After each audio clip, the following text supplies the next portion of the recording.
여러분 안녕하세요. 일본 현대소설 3주차 4월 2일 목요일 수업입니다. 3주차 수업 여러분이 다 들었나 확인을 해봤더니 두 사람이 아직 안 들었어요. 오토가와 모모에상, 그 다음에 정유현 안 들었던데 어서 들으세요. 예, 오늘은 우리 지난 시간에 제3야 분석을 했습니다. 다시 한번 정리를 해보면 제1야에서는 다이겐소, 그죠?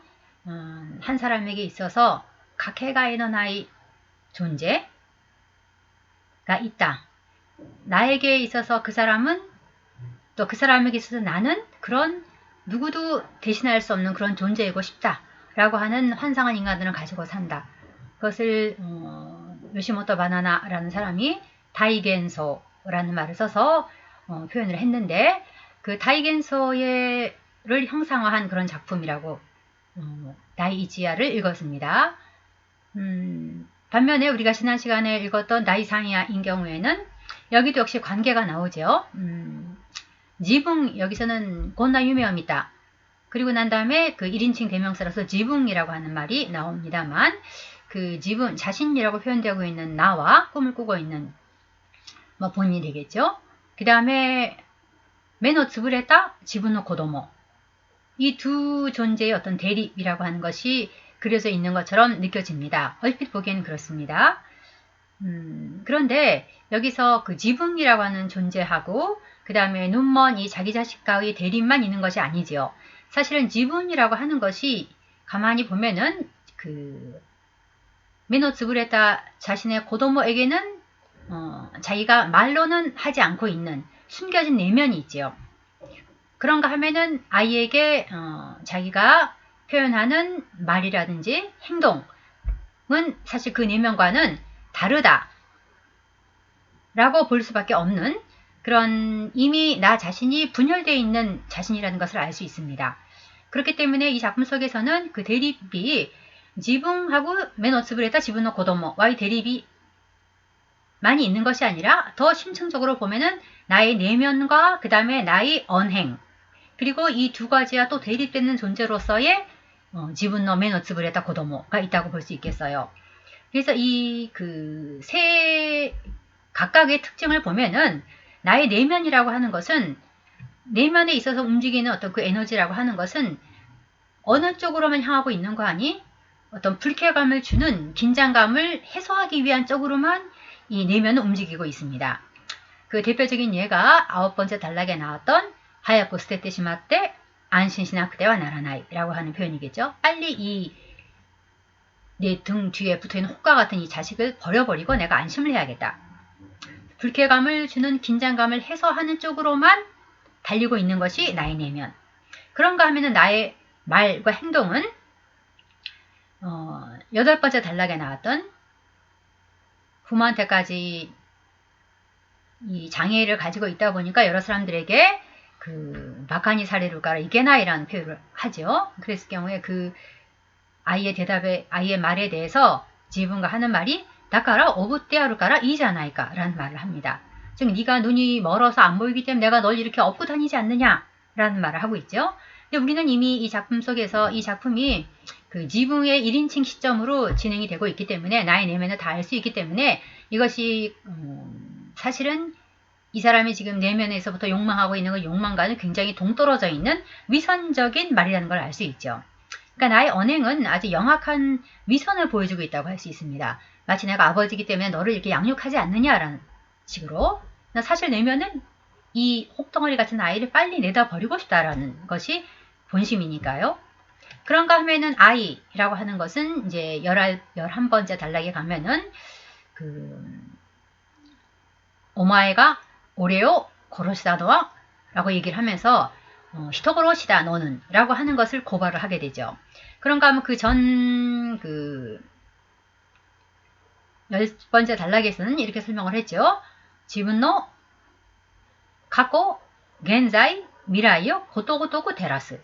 그러니까 자신의 과거와 현재와 미래를 전부 다 그대로 비춰내면서 근데 그 비춰내는 것이 나의 어떤 장점을 비춰내는 것이 아니라 마지막 부분을 가면 알 수 있듯이 내가 죄인이라고 하는 것, 나의 부정적인 부, 나의 감추고 싶은 치부, 나의 죄과 나의 악성 이런 것들을 지적하는 존재로서 이 아이가 이 작품 속에서는 기능을 하고 있다는 겁니다.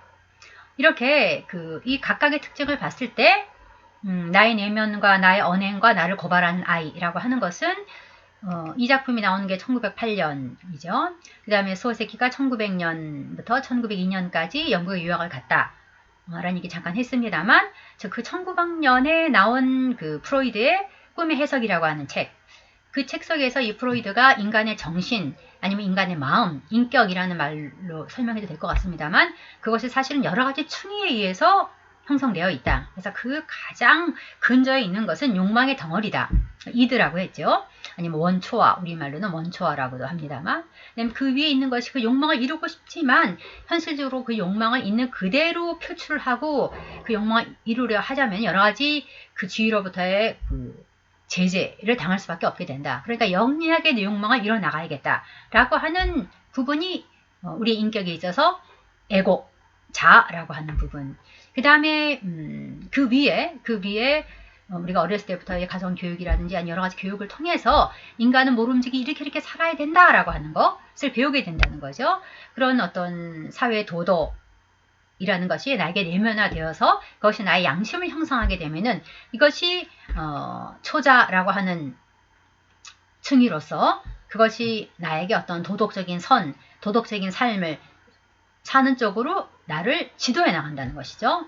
물론 그것은 내 욕망이 굉장히 비사회적인 비도덕적인 욕망일 경우에 그것을 고발하고 그것을 저지하려고 또 작동을 하게 되겠죠.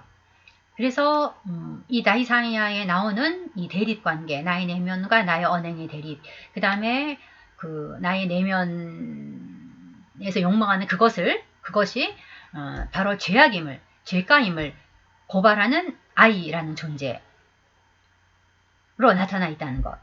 그래서 소세키가 프로이드의 이 꿈 해석이라는 책을 알았고, 그래서 이 프로이트의 우리 마음, 인격에 대한 프로이트의 어떤 해석이라고 하는 것, 해석이라는 말은 적절치 않을 수도 있겠어요. 프로이트는 자기를 과학자로 생각하니까 어떤 인격에 대한 이 프로이트의 인식 이라고 하는 것을 알고 이것을 그대로 작품화했다라고는 볼 수 없겠습니다만, 그러나 정말 우연히도 이 프로이트가 분석해낸 인간의 인격의 구조라고 하는 것과 굉장히 이 다이사이아에 나오는 나의 내면과 나의 언행과 아이는 각각 나의 내면은 이드라고 하는 그 원초와의 부분을, 욕망덩어리의 부분을 무조건 불쾌감을 없애려고 하는 쪽으로만 달려가려고 하는 쾌락 원칙에 의해서 움직이는 나의 내면을, 그 다음에 기본적으로 그것을 이루고 싶지만 그러나 그것을 있는 그대로 표출했을 경우에는 여러 가지 브레이크가 걸리기 때문에 굉장히 영리하게 자기의 욕망을 이루려고 하는, 때로는 이 작품 속에서는 위선이라는 그런 행동으로 드러났습니다만 이런 에고의 부분이 있고, 그런가 하면은 내 등에 딱 달라붙어서 결코 떼어버릴 수 없는 자식과 같은 존재로서 양심이라고 하는 것이 우리 안에서 우리를 고발한다 라고 하는 것을 굉장히 잘 보여주고 있는 작품이 아닌가 싶습니다. 그러니까 우리 마음의 어떤 세 가지 층위를 형상화한 그런 작품이다 라고 선생님은 다이사이아를 읽습니다. 자, 여러분은 또 어떻게 봤는지 모르겠습니다만 자, 그러면은 우리가 이치하고 다이사이아 유메주야 중에서 그 두 개의 꿈 이야기만 읽어봤습니다만, 자, 그러면은 우리가 소세기의 전체 작품을 다 읽어볼 수는 없겠습니다만, 자, 소세기의 작품 세계는 어떠한가라고 하는 것을 살펴보도록 하겠습니다.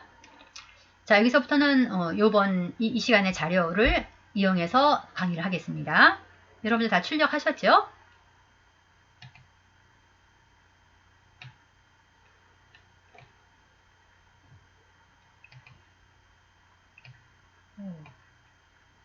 잠깐 선생님의 모습이 안 나왔을 수 있었겠다. 미안합니다. 자, 나츠메 소세기 먼저 작가 연보 중요한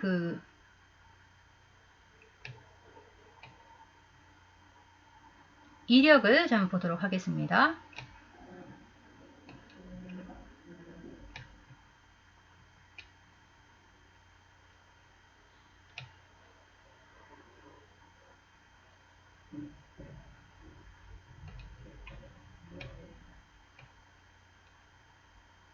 선생님이 이거를 좀 조절을 해야 돼서.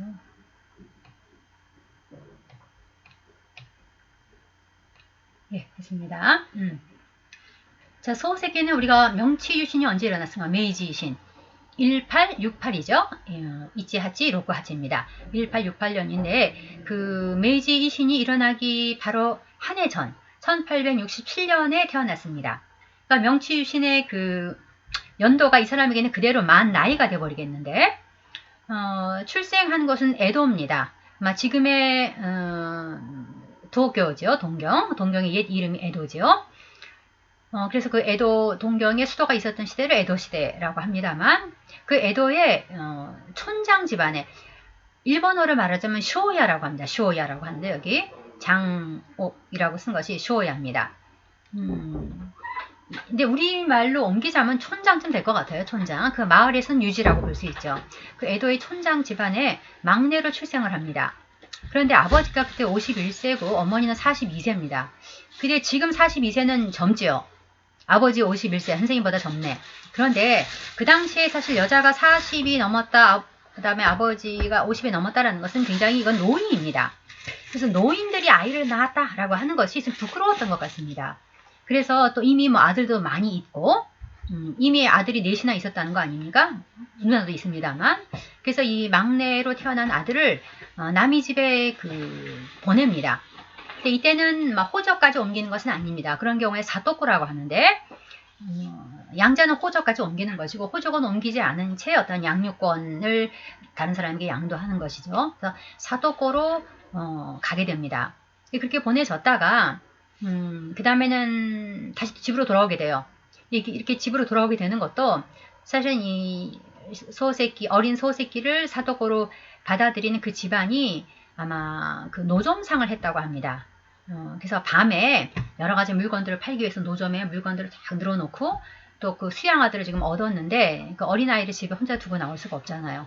그 아이를 데리고 나와서 아마 팔기 위해서 진열되어 있는 물건 바로 옆에 커다란 바구니에 아기를 넣어놨나 봐요.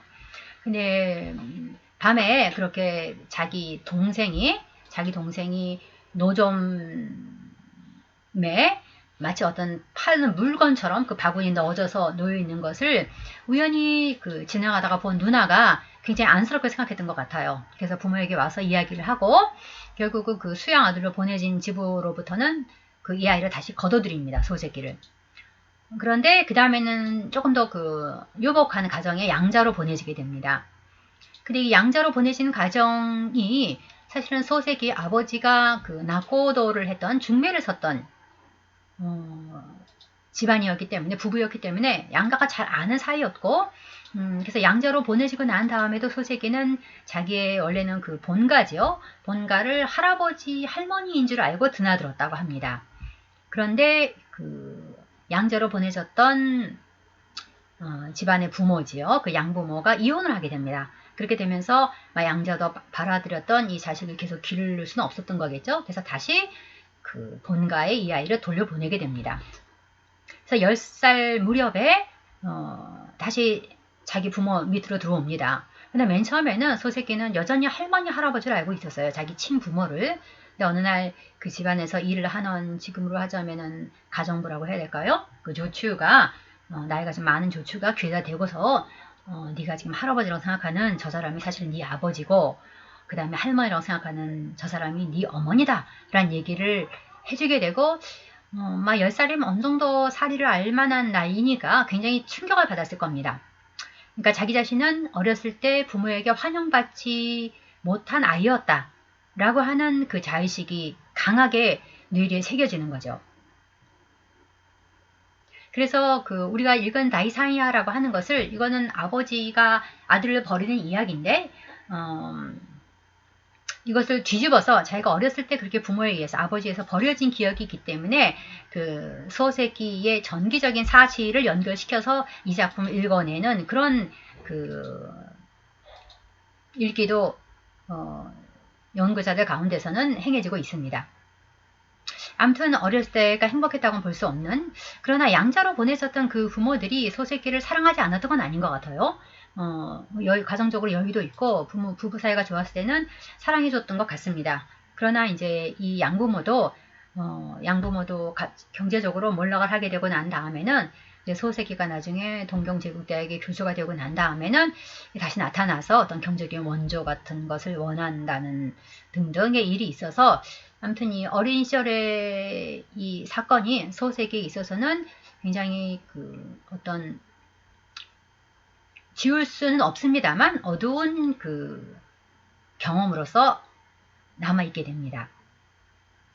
자, 그러나 소새끼가 아무튼 공부를 잘했어요. 공부를 잘했기 때문에 그 집안에서도 막내 아들만 너무 늙음하게 낳은 아들이기 때문에 그렇게 환영할 수 없는 자식이었던 것 같습니다만, 의외로 굉장히 똘똘하고 공부를 잘하고 하다 보니까 결국은 이 집안을 이제 잇게 됩니다. 1893년 메이지 니즈 로쿠년이니까 우리나라 나이로 하면 27세, 만으로 하면 26세 때 도쿄 대학의 영문과를 졸업을 하게 되고, 그 다음에는 여기서 나와 있지 않지만 사실은 소새끼가 아마 그 신문사에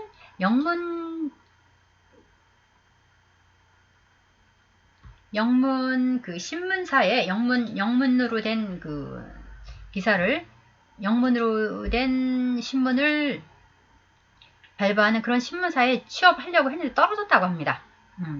그래서 그건 떨어지고 그 다음에 이제 에히메현에 있는 진조 중학교에 부임을 하게 됩니다. 다만 이 중학교라고 하는 것을 여러분, 이거는 그 구식 중학교이기 때문에 이 중학교가 고등학교가 되고 그 고등학교가 제국대학의 그 교양학부 과정이 되는 거기 때문에 지금의 중학교로 생각하시면 좀 안 돼요. 그러니까 당시에는 이 중학교로 나왔다 그러면은 지식인 취급을 해줬기 때문에 지금과는 다릅니다. 에이메현의 심상중학교에 부임을 해서 가리키다가 그 다음에는 1년 후죠. 다이고 고토학교에 부임을 하게 됩니다. 그리고 거기서 결혼을 하게 되는데, 이 다이고 고토학교라고 하는 것은 큐슈의 쿠마모토에 있었습니다. 이게 나중에는 이제 쿠마모토 대학의 그 여러 대학들이 합해지면서 쿠마모토 대학이 되어버립니다만, 그 다음에 그 1900년에 관비로, 여기 관비, 그러니까 물론 일본, 국비죠. 일본의 국비로 런던에 유학을 하게 됩니다. 그래서 34세에서 36세까지 아시카케 산 내용이 되겠어요. 3년간 런던에서 유학을 하고, 그러나 이 유학 시절이 소새끼에게 있어서 굉장히 그 정신적으로는 결국 행복하지 않았던 시기였습니다. 신경증을 겪게 되고, 그 다음에 그 굉장히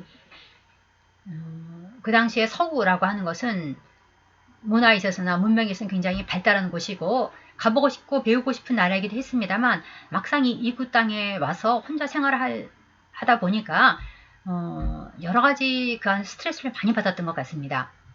더군다나 이 관비로 유학을 갔기 때문에 어떤 소새끼는 그 이후에 그 소설가로서의 작품 활동을 할 때도 그런 말을 합니다. 지금 소설을 쓴다라고 하는 사람들은 그 메이지 신임을 일으켰던 그 기사들과 같은 마음으로 소설을 써야 된다. 그러니까 뭔가 어떤 그 나라가 지금 오랫동안 그 쇄국 정책을 피다가 메이지 유신을 거치면서 이제는 근대화라고 하는 쪽으로 방향을 돌리지 않습니까? 네, 그렇게 되면서 관비로 국비로 유학을 갔다라는 면에 있어서 아마 소새끼는 남다른 어떤 책임의식 같은 것도 느끼고 있었지 않나 싶습니다. 그래서 유학을 끝내고 난 다음에는 돌아와서 이제 나이치 고토학교, 이 나이치 고토학교라고 하는 것은 이게 지금의 동경대학교 교양학부의 전신입니다. 여기에서 강사를 하고 그 다음에 도쿄다이학교의 강사도 겸임을 하게 됩니다. 그러나 여기서 강사를 할 때 이미 그 이전부터 소새끼는 문필 활동을 하고 있었고 1907년에 그 아사히 신문으로부터 제안을 받고 그 교수직을 그만두고 이 사람은 아사히 신문의 전속 작가가 됩니다.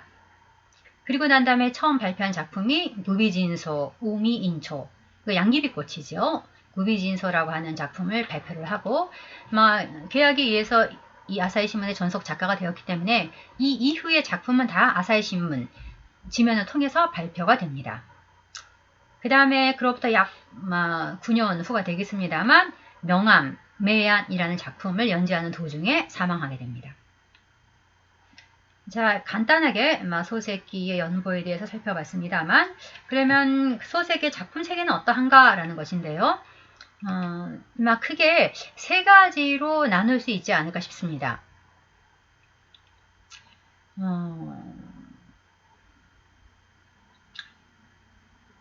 먼저 경묘하고 탈속적인 인생관을 추구하는 작품들, 가볍고도 세속적이지 않은 뭔가 이 세속의 명리라고 하는 것에 구애받지 않는 그런 탈속적인 인생관을 추구하는 작품들, 이런 작품들에 대해서는 여유파 아니면 저회 취미라는 식으로 그 평가가 되고 있습니다. 이 계열에 속하는 작품이 보짱, 이게 1906년에 발표가 됐어요. 그러니까 아까 아사히 신문의 전속 작가가 되기 전에 이미 보짱이라고 하는 작품이 발표가 됐고, 호토토기스라고 하는 원래는 하이쿠 잡지입니다만 거기에 보짱이 발표가 되게 되고, 그게 이미 굉장히 좋은 평을 얻었습니다. 그렇게 됐으니까 아사히 신문에서 전속 작가로 영입을 한 것이겠지만, 그 다음에 쿠사마쿠라라고 하는 작품도 이미 1906년에 발표를 했습니다. 이 두 작품은 이렇게 이 메이지 지다이라고 하는 것이 청년들에게 있어서는 입신 출세라고 하는 것이 어떤 청년들을 이야기하는 하나의 코드로서 작용을 합니다. 어쨌든 세상에 나가서 이름을 내고 자기 집안을 일으키는 것, 이것이 청년들에게 주어진 사명 내지는 또 그것이 가능하게 됐다라고 하는 것도 굉장히 큰 근대의 특징이죠. 그 이전에는 자기가 태어난 집안이 어느 계층에 속하냐에 따라서 자기의 미래라고 하는 건 이미 확정이 되어버렸으니까. 그러나 이 명치유신이 일어나고 난 다음에 후쿠자와 유키치가 가쿠모노 스스메라고 하는 책, 학문의 권함이라는 책을 썼습니다만 그 책 속에 이런 말을 하고 있습니다. 텐와 히토노 우에니 히토 츠쿠라즈, 히토노 시타니 히토 츠쿠라즈. 텐이라는 것은 여기서 하늘이라고 합니다만 하늘은 사람 위에 사람을 만들지 않았다. 히토노 우에니 히토 츠쿠라즈니까 츠쿠라나이죠. 그 다음에 히토노 시타니 사람 밑에 히토 츠쿠라즈, 사람을 만들지 않았다. 그러니까 모든 인간은 어떻다는 겁니까? 평등하다는 것이죠. 이게 평등하기 때문에 이제는 내가 어느 집안의 출신이든 농가의 출신이든 너희 부모가 사무라이였든 장사를 했든 어느 집안 출신이든지 간에 네가 열심히 가꾸몽 하면은 세상에 나와서 출세를 할 수 있다. 이것이 그때는 그 청년들에게 많은 청운의 꿈을 품은 청년들에게 읽혀졌던 책입니다. 그래서 이 시대는 아무튼 청년 그러면 동경으로 가서 공부를 해서 출세를 해야 된다 라고 하는 것이 어떻게 보면은 당시에 그 청년들의 이상적인 진로라고 할까요? 그런데 이 첫 번째 작품 속에서는 그런 것과는 출세지향이 아닌 그 삶을 살아가는 사람들, 이 보짱도 그렇죠. 보짱 결국 우리가 작년에 우리 연극에서 보짱을 했습니다만 교감을 골탕 먹여준다라고는 합니다만 그건 한 번 골탕 먹여준 정도이고 결국 교감은 그 학교를 떠나지 않고 떠나는 것은 보짱이거든요. 그러니까 결국은 학교를 떠나버리게 되는, 그러니까 출세가도와는 인연이 먼 그런 인물을 그려내고 있죠. 그러나 보짱은 아무튼 자기가 생각하는 것을 있는 그대로 말하고 행동하는 굉장히 거짓이 없는 인간으로서 보짱은 그려지고 있습니다만 당시에 이렇게 거짓이 없는 진실한 사람이 그러면 세상에서 출세할 수 있었느냐? 그렇지는 않은 것으로 그려지고 있는 작품이 많이 있습니다. 그런가 하면 또 풀베개라고 하는 작품이 있습니다만 이 작품도 역시 어떤 이해 득실을 따지는 그런 세상을 좀 떠나서 그런 것과는 초연한 삶을 사는 그런 곳에 들어가서 그런 얼굴을 하고 있는 사람을 그리고 싶다라고 하는 화가가 등장하는 것이 쿠사마쿠라입니다. 나중에 뒤에서 조금 작품의 모두 부분을 읽겠습니다만 이것 역시 보장도 그렇고 쿠사마크라도 그렇고 리신 출세, 입신 출세 쪽으로는 달려가지 않는 인간들을 그리고 있습니다. 그런가 하면은 두 번째는 연애와 사회라는 틀 안에서 인간의 모습을 그려내는데 결국 거기 그려진 인간의 모습은 뭐냐 하면은 인간의 핵심은 뭐냐? 에고이즘이다. 에고다. 이기적인 마음이다. 라고 하는 것을 그려내는 작품들이 있습니다. 그런 가운데서 고독 아니면 인간의 존재의 그 밑바탕에는 무엇이 있느냐라고 하는 것을 파헤치면서 에고이즘적인 존재, 에고라고 하는 자기를 이롭게 하는 것을 지상 명제로 삼는 인간이긴 하지만 그러나 그런 삶을 살았을 때 그럼 그 인간은 행복한가? 그렇게는 그리지 않고 있습니다. 그러니까 인간은 어떤 욕망, 자아를 실현하고 어쨌든 나를 이롭게 하는 그런 욕망을 추구하며 사는 존재이기도 하지만 그러나 그렇게 산다고 해서 인간이 반드시 행복한 존재일 수는 없는 윤리적인 존재이기도 하다라고 하는 부분을 그려내고 있습니다. 이 계열에 속하는 작품들이 산시로 아니면 우리가 읽은 유메주야에 나오는 그 인간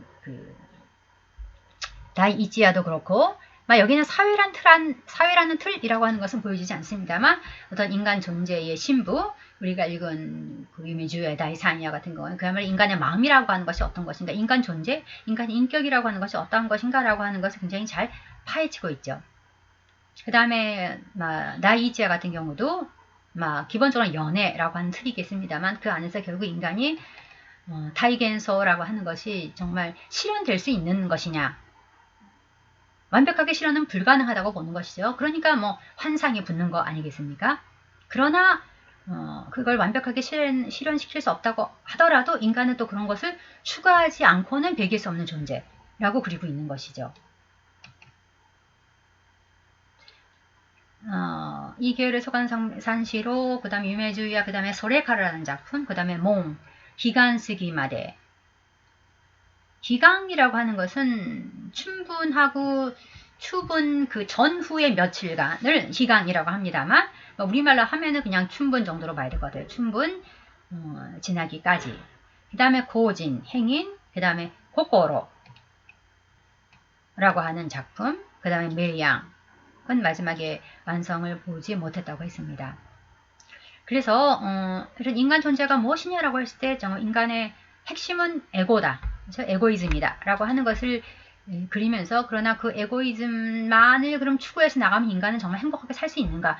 그렇지는 못하다라는 작품들을 남기면서 마지막에는 그 속탱 표시라고 하는 말을 소세키가 합니다. 명함이라고 하는 마지막 작품 속에서 이거는 말 그대로 아까 여기 천이라고 하는 것이 어떤 자연이라고도 하기도 하고 그 다음에는 서양이라면 어떤 신의 존재가 되겠죠. 초월적인 존재. 이 모든 것을 다 다스리는 초월적인 존재. 이런 것을 천이라고 봐야 될 건데 그런 어떤 초월적인 존재의 의지라고 하는 것을 따라가야 될 것이며 타쿠시라고 하는 것은 버려야 된다. 라고 하는 경지에 이르게 된 것 같습니다. 소쿠텐 교시. 그래서 뭔가 어떤 나의 에고를 이루어가는 삶이 아니라 하늘의 뜻에 따르는 것. 근데 여기서 이제 하늘이 뭐다라고 하는 것은 사실은 간단한 문제는 아니겠죠.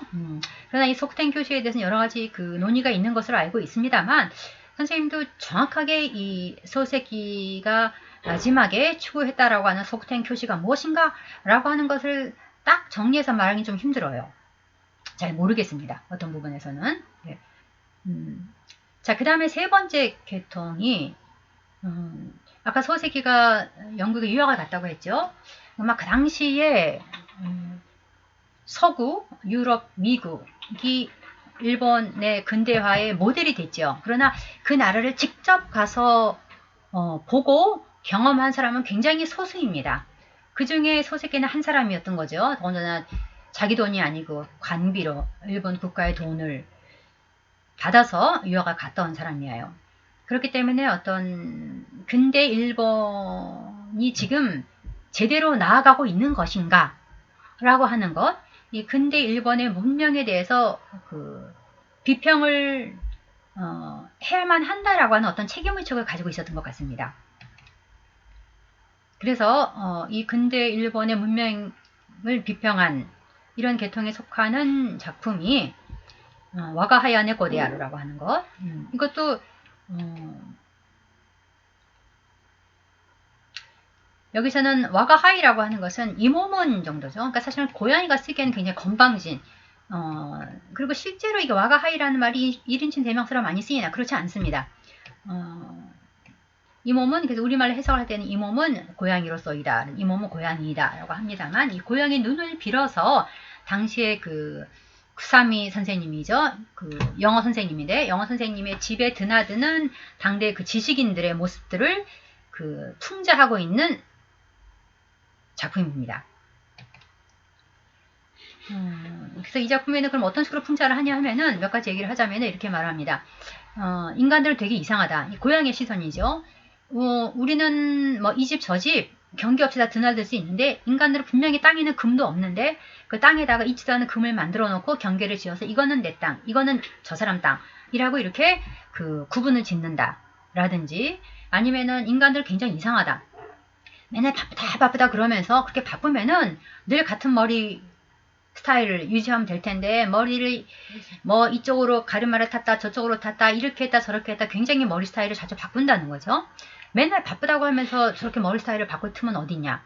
우리처럼 한번 태어나면은 천연의 그 옷을 평생 죽을 때까지 입으면 되는데 머리 모양도 바꿀 필요도 없는데 라는 식의 그 인간들을 야유하는 그런 그 고양이의 시선이 그려지고 있습니다. 그런가 하면은 자기 주인에 대해서도 우리 주인은 뭔가 새로운 거 배우기를 굉장히 좋아한다. 그런데 늘 새로운 걸 배우는가 하면은 금방 중단해버리고 또 새로운 걸 배운다. 라는 식으로 얘기한다든지 또 우리 그 쿠사미 선생님은 맨날 뭐 열심히 공부하는 것 같은데 사실 방 안에 혼자 있을 때 내가 보면은 책상 위에 엎드려서 이렇게 침을 질질 흘리면서 자고 있다라든지 이렇게 당대의 그 어떤 지식인들이 굉장히 새로운 것에 와 하고 몰리는가 하면은 그것을 끝까지 그 탐구해서 어떤 결과를 낸다든지 이런 데까지는 이르지 못하고 그냥 뭔가 그 새로운 것을 좋아해서 달라붙었다가는 떨어져 나가는 막 이런 굉장히 어떤 유행을 타는 듯한 당시의 풍조라든지 이런 것들을 비평을 하고 있습니다. 그 다음에 겐다이 니혼노 카이카라고 하는 것은요. 1912년에 이게 학습원 대학에 가서 했던 강연입니다만 소설은 아닙니다. 이 강연은 우리가 뒤에서 좀 읽어보려고 하니까 여기서 직접적으로 일본의 문명에 대해서 일본의 문명이 지금 어떤 상태에 있는 것이냐라고 하는 것을 이야기를 하고 있습니다. 자, 그러면은 여기서 우리가 유메주야에 나오는 그 이야기들을 소세계의 다른 소설과 연결시켜보면 어떻게 될까라고 하는 것인데요. 다이이치야는 간보としての夢. 다이겐소라고 하는 어떤 간보として 夢를 그려내고 있는 것이 아닌가. 俗な現実からの現実からがの世界への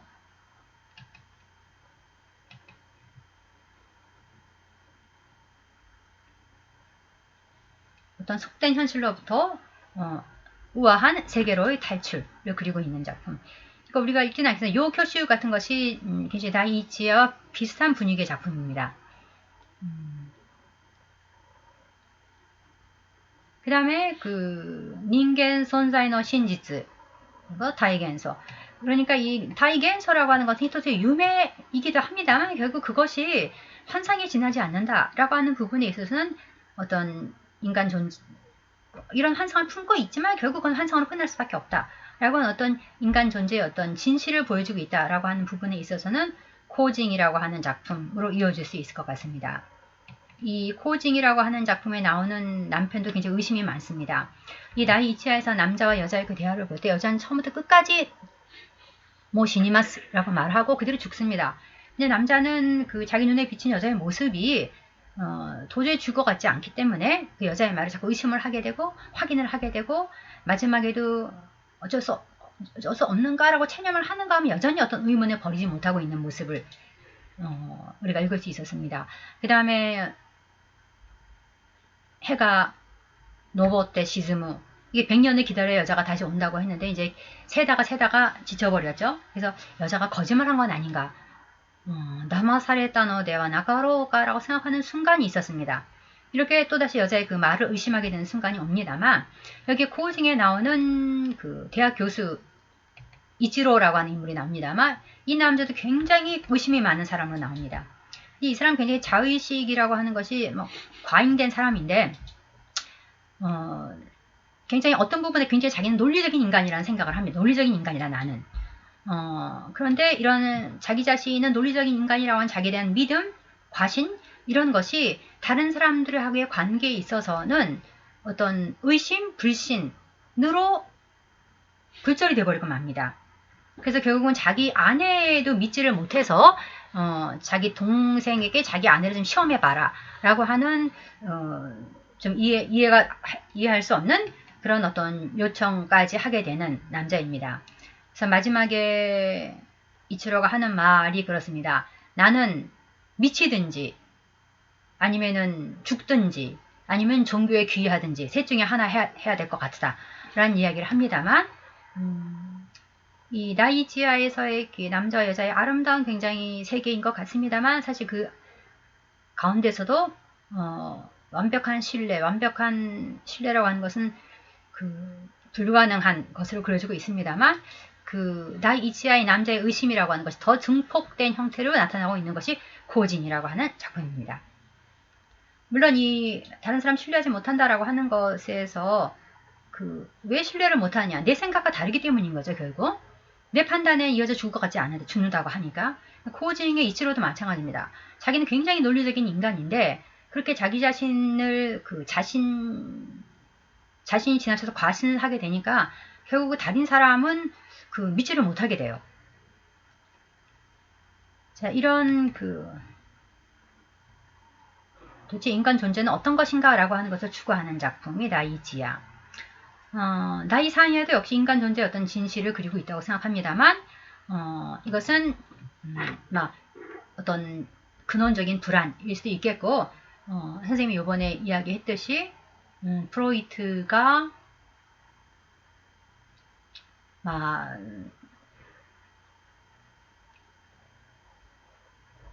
주장한 인간의 인격이라고 하는 것은 하나의 층위로 되어 있는 것이 아니라 세 가지 층위로 되어 있다라고 하는 어떤 인간의 그 마음의 어떤 그 구조라 할까요?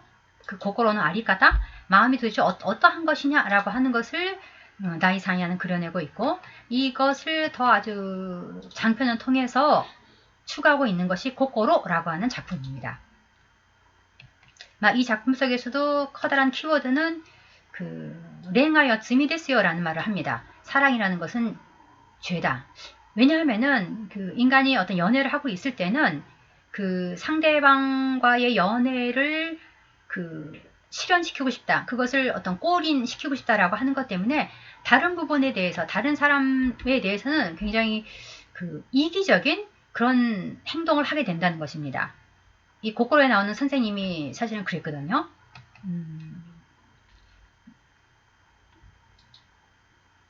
고코로에 나오는 선생님은 친구 K라고 하는 친구가 있었습니다만 그 K라는 친구가 원래는 그 사람이 양자였습니다만 자기 집안에서 원하는 공부를 하지 않고 집안에서 원하는 공부는 의학 공부였는데 의학 공부를 하지 않고 철학 공부를 하고 싶다. 더군다나 그 종교에 관한 학문을 하고 내지는 어떤 종교에 귀의하고자 하는 인물입니다. 근데 그 K라고 하는 사람이 그렇게 진로를 바꾸려고 하자 집안에서 경제적인 원조를 끊어버리게 되고 그래서 갈 곳을 잃게 된 친구를 여기 고코로에 나오는 청년이 그 사람을 센세라고 부르기 때문에 작품 속에서도 그 선생님과 우연히 가마쿠라 해안에서 만나서 서로 교제를 시작하게 되고 그 중년 남자를 이 청년이 센세라고 부르고 있고 여기 시점 인물이 청년이기 때문에 그냥 센세라고 말을 하겠습니다. 여기 나오는 그 센세라고 하는 존재 그 인물이 아까 말했듯이 K라고 하는 친구 이게 정말 선의를 베풀어서 그 친구를 자기 집에 살게 해줍니다. 왜냐하면 K는 시골에서 올라온 사람이긴 하지만 원래 굉장히 그 집안에 돈이 많이 있는 집이었어요. 근데 선생님도 사실은 아버지가 돌아가시고 난 다음에 작은 아버지가 자기 집의 재산을 많은 부분을 가로챕니다. 그래서 거기에서 어떤 인간 불신이라는 것을 겪고 있는 청년입니다만, 그러나 자기 친구가 이렇게 입장이 딱해진 것을 보고 자기 집에 물론 자기가 지금 살고 있는 곳은 이제 시골 청년이 도시 동경으로 왔기 때문에 하숙을 하고 있습니다. 자기가 하숙을 하고 있는 곳에 방이 2개이기 때문에 그 방 중에 하나를 자기 친구에게 내주는 거죠. 그래서 그 친구가 들어와서 같이 생활을 하게 됩니다만, 그 하숙집 주인은 전쟁 미망인이었고 그 집 미망인에게는 딸이 한 명 있었습니다. 이제 다 큰 딸이죠. 처녀 아가씨. 근데 이 선생님 센세가 사실 이 딸을 좋아하는 마음이 있었고 연모하는 마음이 있었고, 그러나 아직 그것을 밝히지는 않은 상태였어요. 그러나 이 딸을 아내로 맞아들이고 싶다라는 생각을 하고 있는 참이었는데, 이 친구 K가 어느 날 선생님에게 고백을 합니다. 자기가 이미 이 사람은 아마 종교에 귀의하고자 했는데 그 종교가 아마도 불교이지 않나 싶어요. 그렇기 때문에 어떤 연애를 한다라고 하는 것은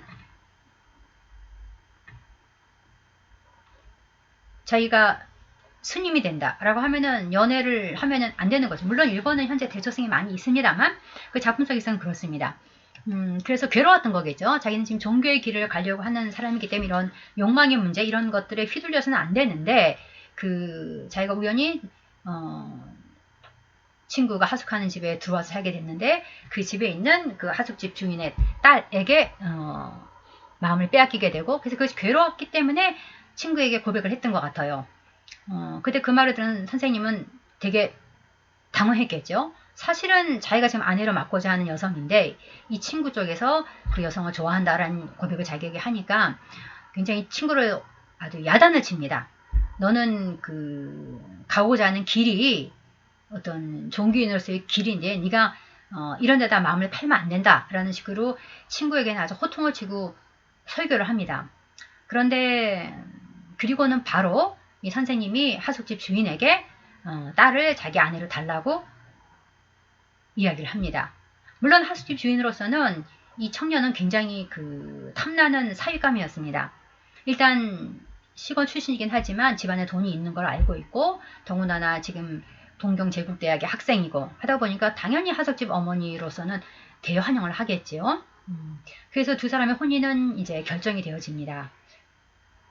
그리고 이 하숙집 주인과 이 센세이, 청년 시절의 센세이가 되겠습니다만, 이 혼인이 확정이 되자 이 친구 K가 선생님의 그 방에 딸려있는 작은 방, 그 방에서 자기 손목을 끊어서 자살을 하게 됩니다. 그래서 그 피가 후소마에 쫙 뿌려진, 그래서 우리의 결혼은 피에 의해서 축복을 받았다라는 식의 표현이 있습니다만, 그렇게 결혼하고 난 다음에 자기 아내에게 이 선생님은 그 K와의 사이에 있었던 일에 대해서는 전혀 이야기를 하지 않습니다. 그러나 어떤 친구의 죽음에 대해서 굉장히 책임을 느꼈겠죠. 그래서 이 선생님이 자기 스스로에게 가한 벌이 뭐냐면은 사회생활을 하지 말라라는 거였습니다. 그래서 이 작품 속에 나오는 와타시라는 청년은 이 선생님에 대해서 굉장히 훌륭하다고 생각을 합니다. 역시 동경제국대학 학생이었습니다만 이 청년도 와타시도 우리 학교 교수보다 훨씬 이 선생님이 지식에 있어서나 인격에 있어서는 훨씬 더 뛰어난 것 같다. 근데 왜 이 선생님은 사회활동을 안 하는 걸까? 라고 하는 굉장히 이것이 굉장히 그에게는 큰 의문이었습니다. 그러나 선생님에게는 그런 사연이 있었고, 이런 모든 사연을 이 선생님이 자살을 하면서 이 모든 것을 선생님이 유서라는 형태로 써서 이 청년에게 편지로 보내주게 됩니다.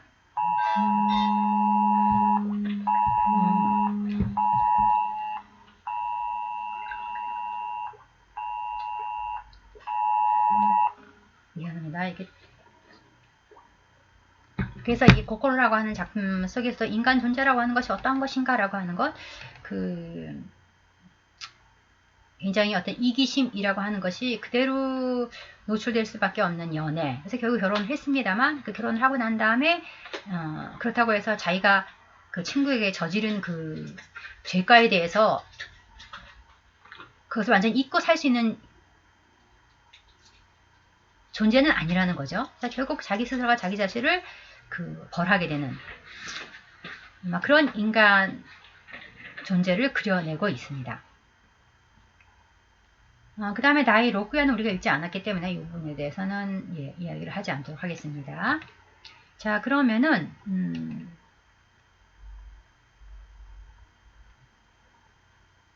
시간이 벌써 45분이 됐네요.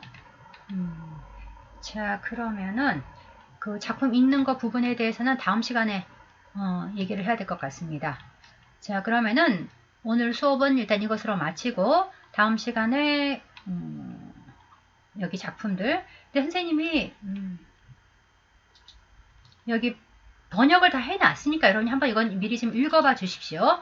읽어보고 조금만 더 부연 설명을 하고 다음 시간에 마치고 그 다음에 두 번째 작품인 시가나오야의 고소노 카미사마 들어가도록 하겠습니다.